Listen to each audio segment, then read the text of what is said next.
Hi అండి. Welcome to Anuven tales. మీలో ఎంతమంది చేపలను పెంచుకుంటారు? ఐ మీన్ అక్వేరియంలో ఫిషెస్‌ని ఎంతమంది పెంచుకుంటారు అని.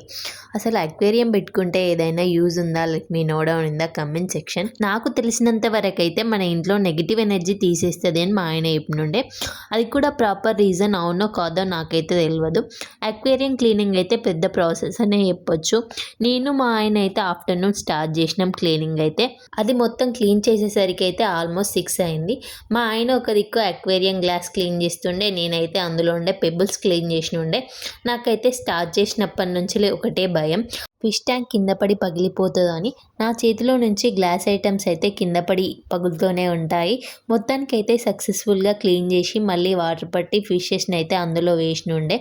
ఫస్ట్ చాలానే ఫిషెస్ ఉండేవి, బట్ ఫిల్టర్స్ బాగాలేక కొన్ని ఫిషెస్ అయితే చనిపోయినుండే. మీకు తెలిసిన మంచి fish tank filters let me know down in the comment section. Video నచ్చిందా?